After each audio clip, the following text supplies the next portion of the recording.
Hi everyone, Angela here. Welcome to my channel. Today I'm going to be showing you a few examples of flat felled seams. This type of seam keeps the seam allowances flat, and it's made by placing one edge inside a folded edge and then stitching the fold down.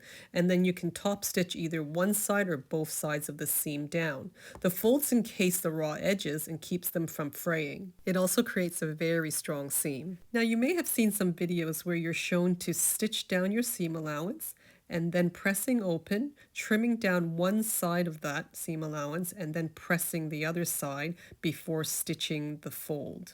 Now this will give you the look of a flat fell seam, but it won't give you the strength. You can see that the raw edges aren't caught in the stitched folds, so one side of this seam is actually a lot weaker than the other. Now in manufacturing, there's attachments on the machines that will feed the fabric edges into the right position, and then the seam is sewn with a twin needle. Here's how you can sew this seam without any special sewing attachments. You'll just have to adjust some of your seam allowances.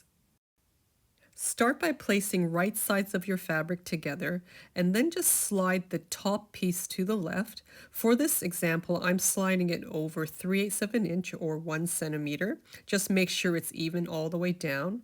And then you're going to fold your bottom piece along the edge of your top piece. Next, we're just going to sew a hairline in from that edge. Make sure you're folding and stitching evenly all the way down.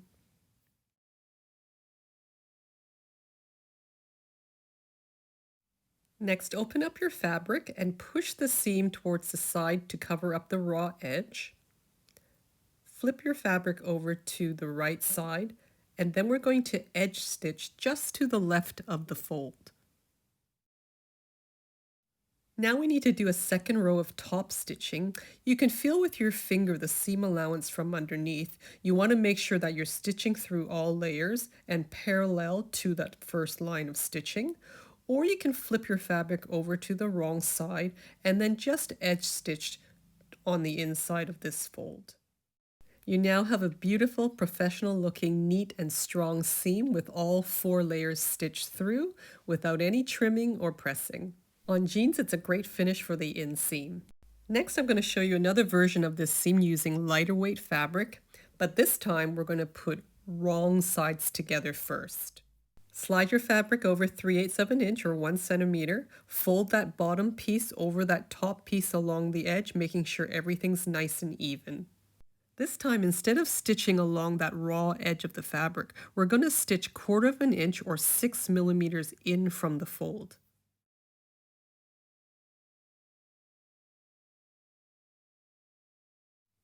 Now this time we have much more of a lip on the side, but we still don't need to trim it because it's still narrower than the other side of that seam.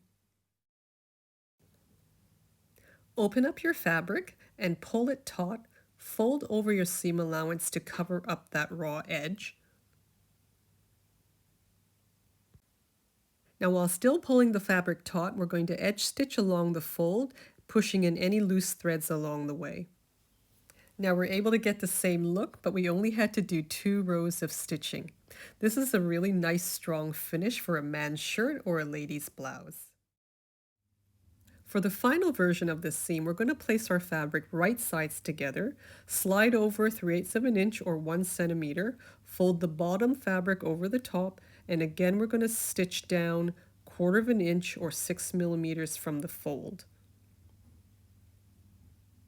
Open up your fabric, fold your seam allowance over to cover the raw edge, and then on the right side of the fabric, we're going to do just 1 row of top stitching, just slightly less than 1/4 of an inch or 5 millimeters from the seam. Again, you have another professional looking flat seam with just 1 row of top stitching on the right side. I hope you found this video helpful. If you did, please don't forget to like, subscribe, and hit that notification bell so you don't miss any of my future sewing tips. Thanks again for watching, and until next time, happy sewing!